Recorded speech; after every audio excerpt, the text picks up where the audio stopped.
Pimples. It's the only disease teenagers are scared of. They don't care about HIV, hepatitis, or even pregnancy, but pimples, it should not be on their face. What exactly is pimples? How can you treat it? What are the causes of pimples? Does eating granite really cause pimples? Are acne and pimples the same? What should you do if that big red pimple on your face does not want to leave? Does pimple also appear on other parts of the body? Blah, blah, blah. Remember to like, share, subscribe to this channel as we handle all of those questions. Now let's get straight to it. What does pimple mean? Now, from the myth, pimples are actually small growths on the surface of your skin that may become discolored and inflamed.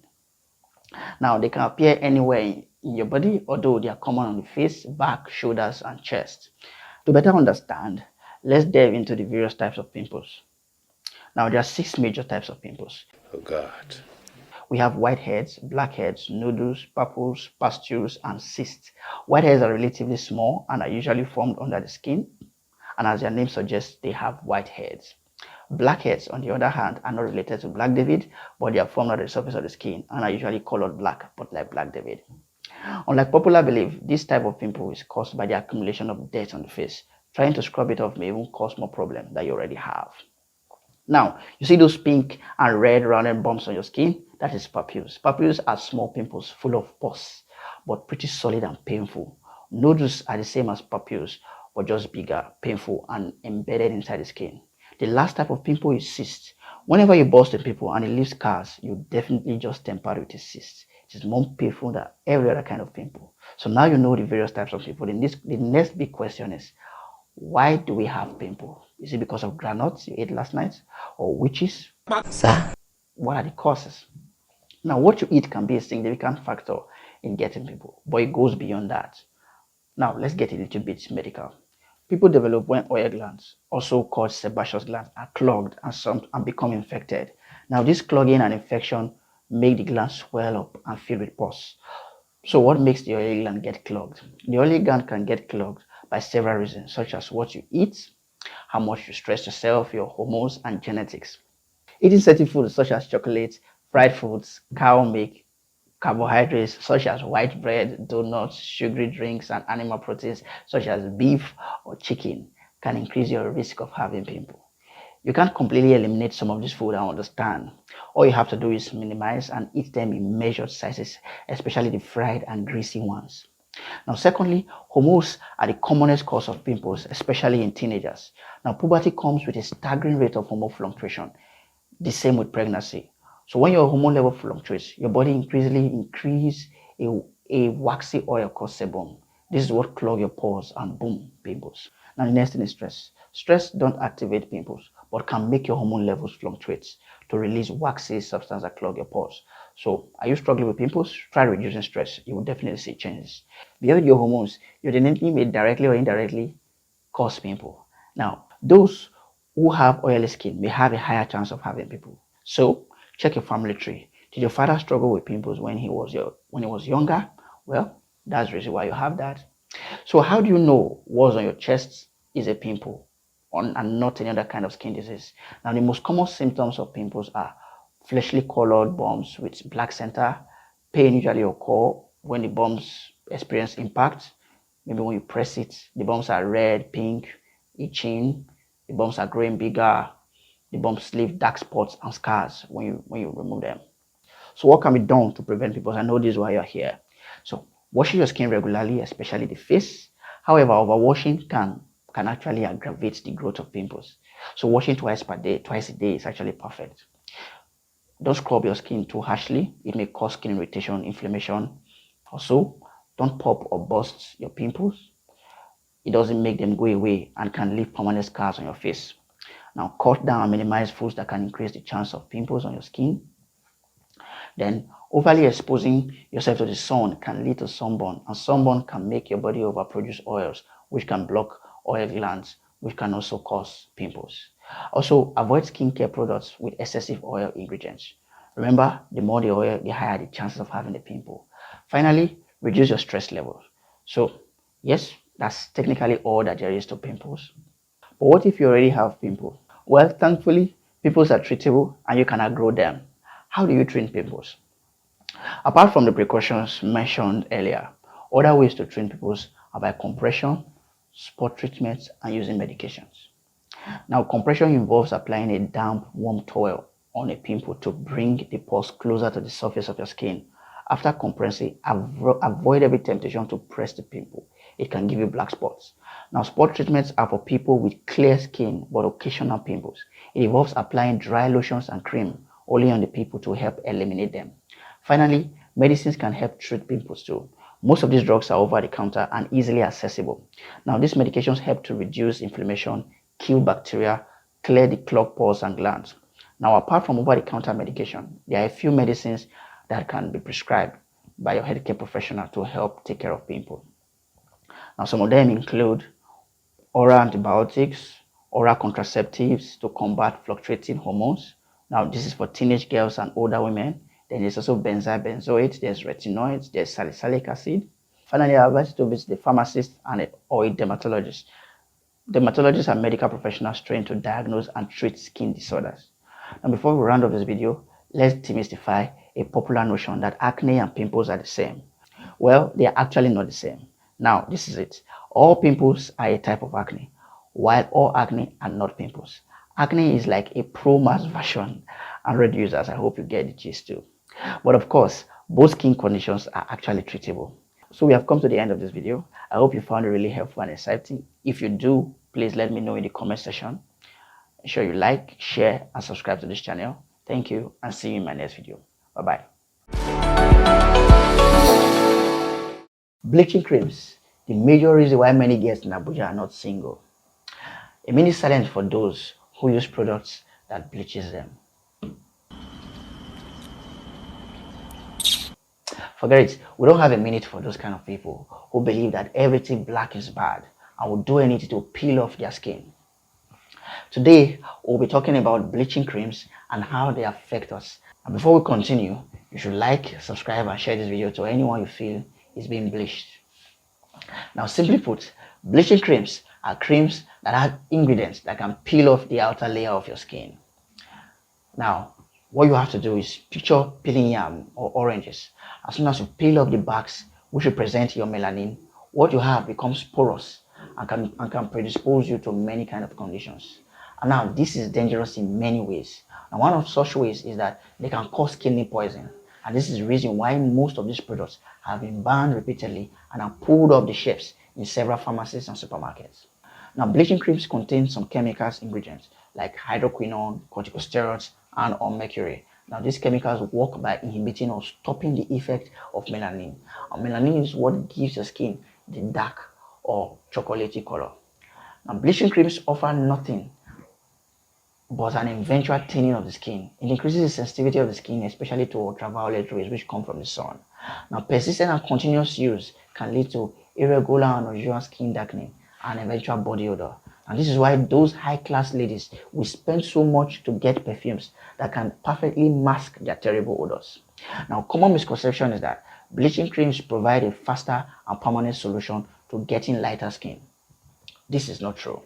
Alright? In fact, some persons would experience any lightening effect, and this may result in much darkening of the skin after using the bleaching cream. Now, in some other cases, your skin becomes multicolored. Somehow, your skin becomes a coat of many colors with a lot of sunburns.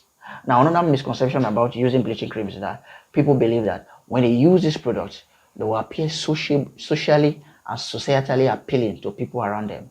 Well, it has been proven that dark skin are actually the real deal, as Black David. Now, in this state where I live, it is prominent for boys from a particular region of the state to bleach. Hence, it is very easy to identify them. It is either through their wrinkled necks or through their dark knuckles. Sometimes their body odor is also a striking feature too. Now that we are aware with the risk associated with bleaching of the skin, the next question is, what alternative or safe options can I apply to achieve a light skin tone? Nothing. No alternative safe way, except of course you travel out of this region.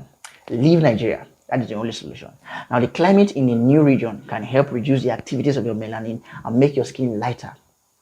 But be sure to know that you will still be black up to your 4th generation. For example, Black David.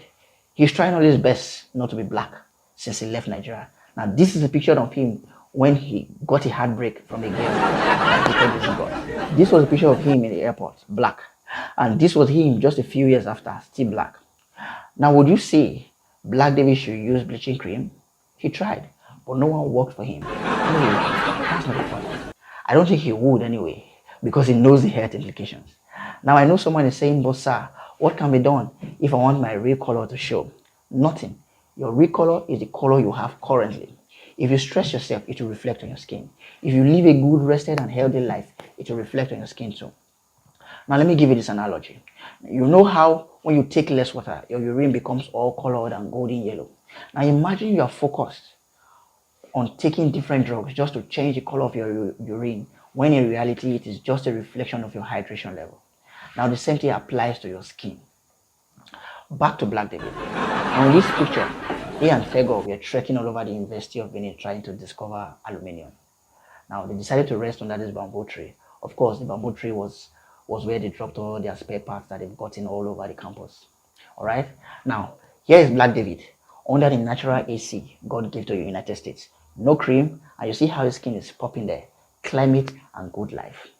Now, the truth is, change your environment and improve your comfort. Your skin tone will improve too. Look at my skin, for example. I do not use any cream. I know haters will say my skin does not look original. It looks like gravel mixed with river sand, but that is not the point. I have said a lot now, but here are the best practices for you to have a natural skin if you want to try in Nigeria.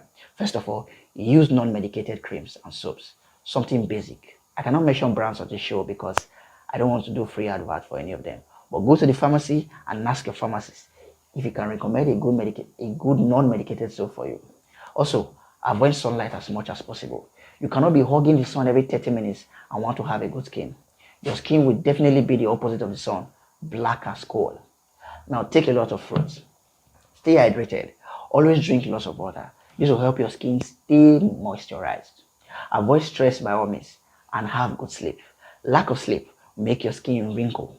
To achieve a good, brighter, younger skin, always ensure you sleep at least 7 to 8 uninterrupted hours daily. Now, if you have bleached or in the process of bleaching, stop it. If you're already bleached and it feels you cannot stop, kindly visit a dermatologist. They should help you to regain your skin back. Now, have a good rest, have a good bath, eat good food, get rich. With this formula alone, without applying anything on your skin, you should glow. Your true color will be out.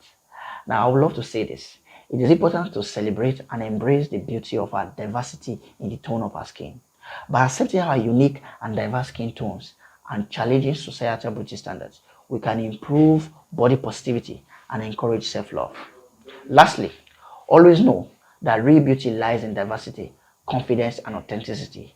Your skin is a reflection of your unique story and should be loved, protected, and celebrated.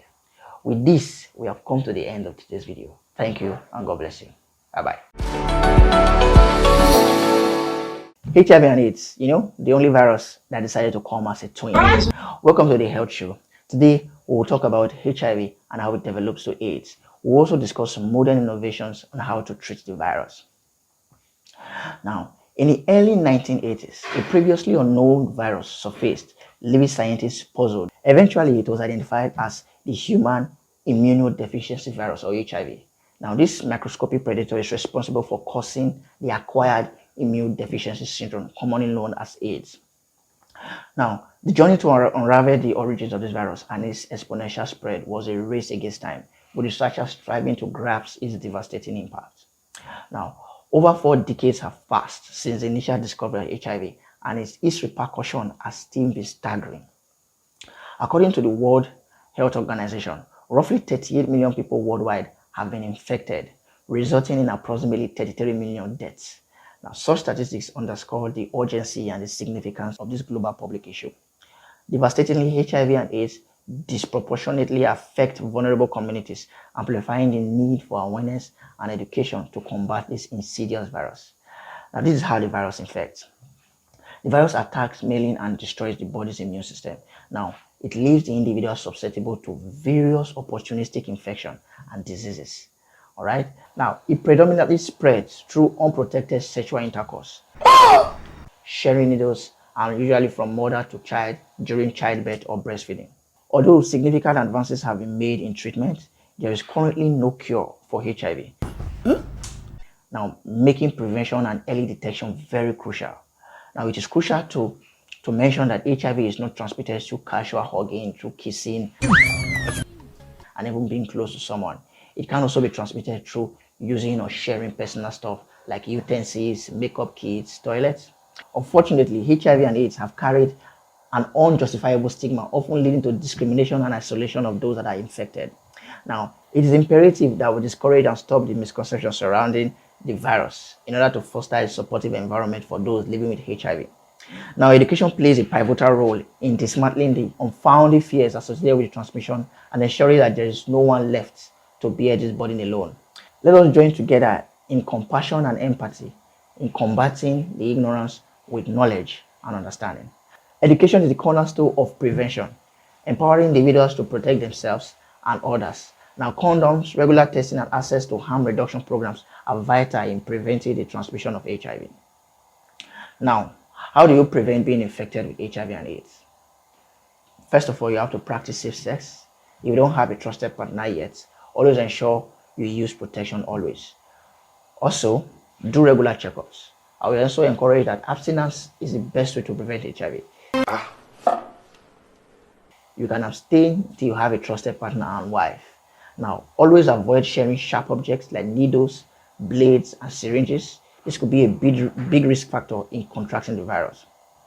Always ensure you know your partner HIV status before being committed or before having sex with them. Lastly, you can take PEP medication regularly if you think you can't practice safe sex or if you know that you are being at risk of contracting the virus.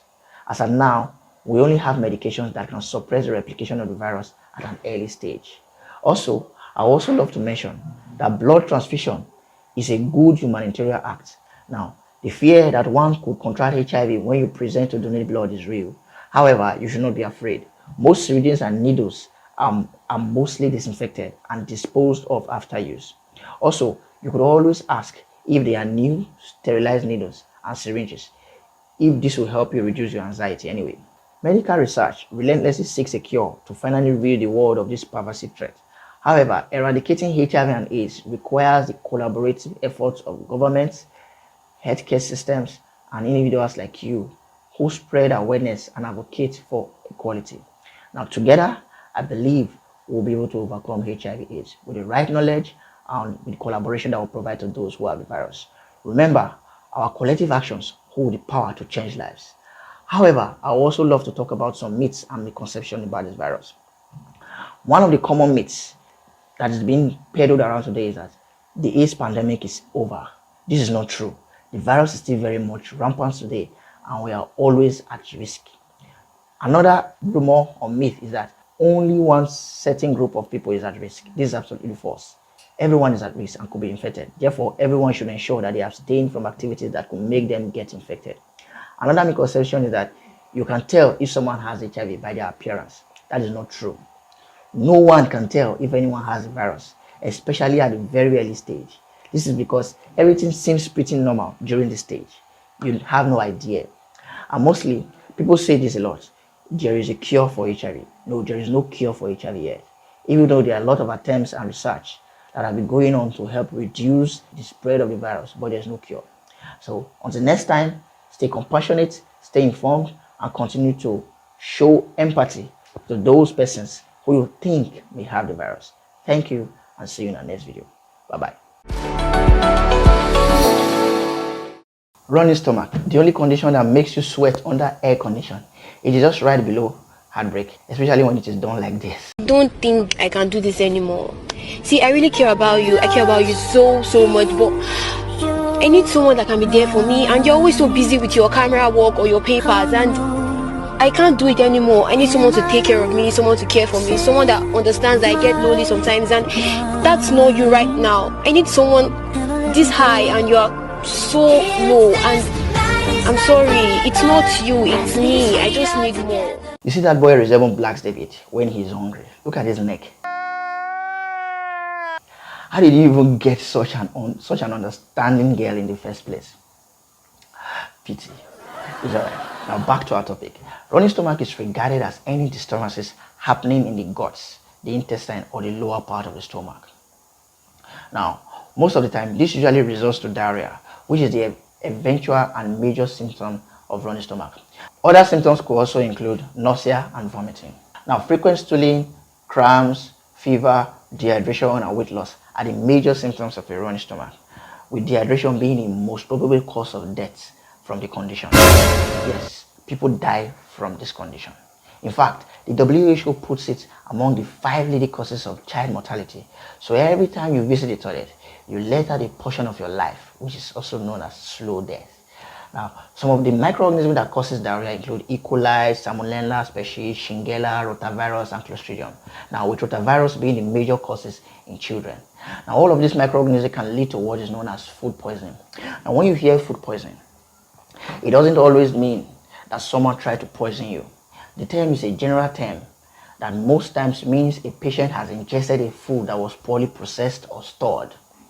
Now, many times it could be self-inflicted. That is you trying to eat a food that has not been properly preserved, or eating a food that causes you to react in a certain way. Now, exposure to new food can also cause a running stomach. For example, you find yourself in a new place. Instead of eating your normal rice or fufu, you want to eat what you cannot even spell, or what your grandparents have not even tasted. Now, also, some underlying health conditions like irritable bowel syndrome and inflammatory bowel diseases can result in chronic diarrhea. Now, other causes of chronic diarrhea include alcohol, contaminated water. Now, to prevent all of these bad conditions from happening to you, now we have lined up 5 best practices, 1, 2, 3, 4, 5, that can help you. Number 1 is wash your hands after using the toilet, which is basic. Some of you train your nails, which is to me is a sign of laziness. And when you wipe with your trained nails, stranded poop can remain and you ingest it.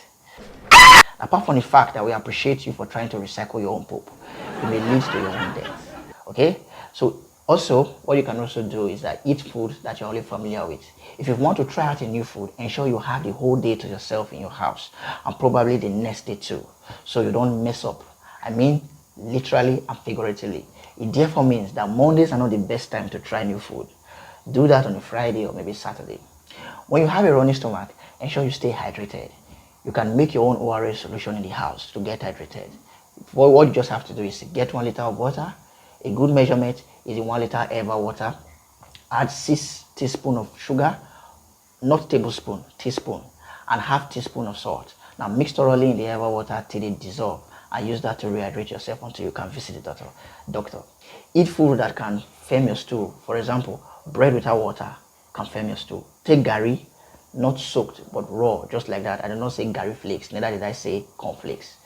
Just dry gari. Take a handful every 5 minutes. And finally, visit your pharmacist or doctor immediately if your diarrhea persists or if you see anything like blood in your stool. Your pharmacist or doctor will tell you if you need further tests for your running stomach, because this is true. Persistent running stomach can be an early symptom of HIV infection and other types of cancers. But don't be scared. But surely you should only be scared if you have had unprotected sex. I'll allow you the next few seconds to be scared.